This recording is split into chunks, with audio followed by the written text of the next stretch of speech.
friends, I am Dr. Asha Bakshi from Indore. I welcome you to this clinical question answer series. We all have some queries in our day-to-day practice. I hope this video series will help you solve some of these queries. Our today's question is to Dr. Jyoti Malik. Dr. Jyoti Malik is a senior gynecologist from Delhi.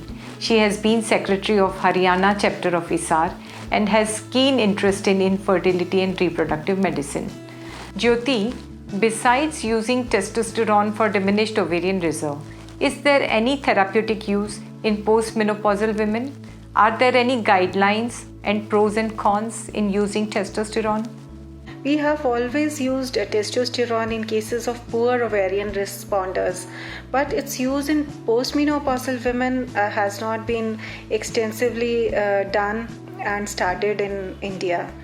Now, menopausal symptoms, the hot flashes, the night sweats, the sleep disruptions and anxiety, etc., the testosterone does not help much in these cases. Also, evidence does not support its use in cases of low mood, depression, fatigue, memory loss, etc.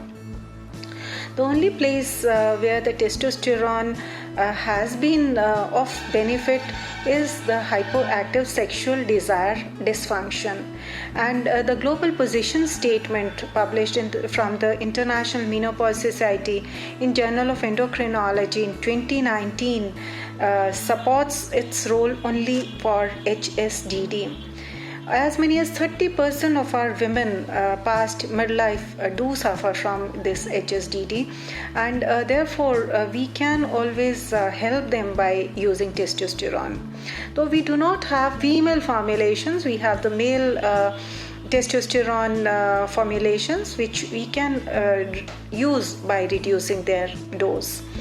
We have to be careful of the side effects of testosterone, which can be in the form of acne, hirsutism, masculinization. Then there could be cardiovascular risk or thromboembolic risks as well.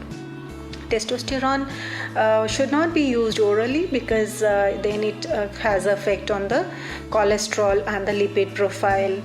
It should be used locally, like in the form of gel or spray or creams, etc. It should be used carefully, and we should always get testosterone levels once we start the treatment, and maybe 3 to 4 weeks after the treatment has been initiated, and then at the end of 6 months. The long-term safety of the use of testosterone has not been established, and therefore it should be used only for a brief short period with all precautions, and the woman should be told about all the pros and cons of testosterone. Thank you so much, and I wish you all the best for your future elections for the post of Vice President. Thank you.